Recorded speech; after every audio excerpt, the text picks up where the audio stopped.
చెవులకు చిల్లులు పడే శబ్దంతో పిడుగులు, మనుషులు సైతం ఎగిరిపోయేంత ప్రచండ గాలులు, వడగండ్ల వాన ఒకవైపు, మట్టి దిబ్బల కింద చితికిన బతుకులు మరోవైపు. ప్రకృతి పగబట్టిందా లేక ఆకాశానికి చిల్లు పడిందా అన్నట్లుగా యూపీలో ప్రకృతి విలయం 2 రోజులు కొనసాగించింది. యూపీని చిగురుటాకులా వరికేలా చేసింది. బుధవారం రాత్రి నుంచి కొనసాగిన ఈ విపత్తు పలువురి ప్రాణాలు బలి తీసుకుంది.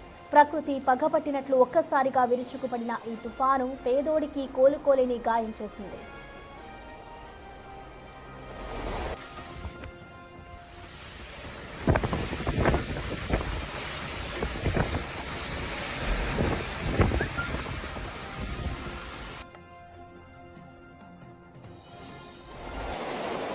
బుధవారం యూపీలో క్షణాల వ్యవధిలోనే వాతావరణం పూర్తిగా మారిపోయింది. ఆకాశంలో నల్లని మేఘాలు దట్టంగా అలుముకున్నాయి. దుమ్ము ధూళితో కూడిన ఈదురు గాలులు పెను బీభత్సం సృష్టించాయి.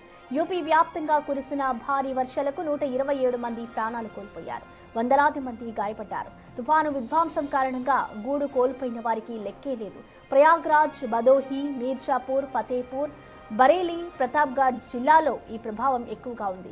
రోజంతా ఎండలో కష్టపడి 4 ముద్దలు తిని నిద్రకి ఉపక్రమించిన కూలీలు, సన్నకారు రైతులపై ప్రకృతి కనికరం చూపలేదు. పక్క ఇల్లు లేక మట్టి గోడలు, రేకుల షెడ్లనే నమ్ముకున్న నిరుపేదలు నిద్రలోనే మట్టిలో కలిసిపోయారు. వర్షం నుంచి ప్రాణాలు కాపాడుకోవడానికి షెడ్ల కింద తలదాచుకున్న వారు ఆ షెడ్లే సమాధులుగా మారుతాయని ఊహించలేకపోయారు.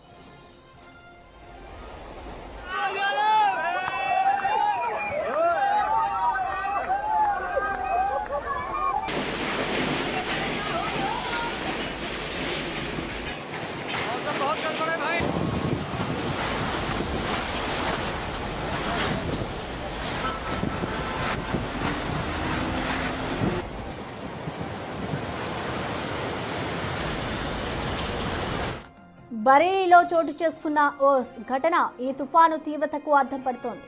తన ఇంటి టీన్ షీట్ ఎగిరిపోకుండా పట్టుకున్న ఒక వ్యక్తి గాలి ఉధృతికి దాదాపు 40 అడుగుల ఎత్తుకు గాల్లోకి ఎగిరిపోయాడు. సోషల్ మీడియాలో వైరల్ అవుతున్న ఈ వీడియో చూస్తుంటే వెన్నులో వణుకు పుడుతోంది. అదృష్టవశాత్తు అతడు ప్రాణాలతో బయటపడి ఆసుపత్రిలో చికిత్స పొందుతున్నప్పటికీ ఆ క్షణం అనుభవించిన భయం యూపీ ప్రజలందరిలోనూ కనిపిస్తోంది.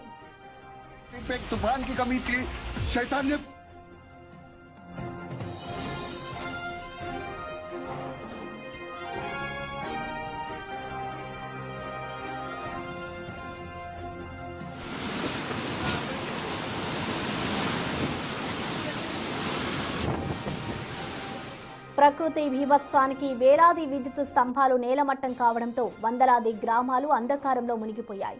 మొబైల్ నెట్వర్క్లు పనిచేయకపోవడంతో బాధితులు తమ వారి క్షేమ సమాచారం తెలుసుకోలేక ఆందోళన చెందుతున్నారు. తుఫాను విధ్వంసానికి ఇల్లు కోల్పోయిన వేలాది మంది ఇప్పుడు ఆకాశమే పైకప్పుగా, తడిచిన నేలే పరుపుగా గడుపుతున్నారు. తినేందుకు తిండి లేక, ఉండేందుకు నీడలేక బాధితులు అల్లాడుతున్నారు.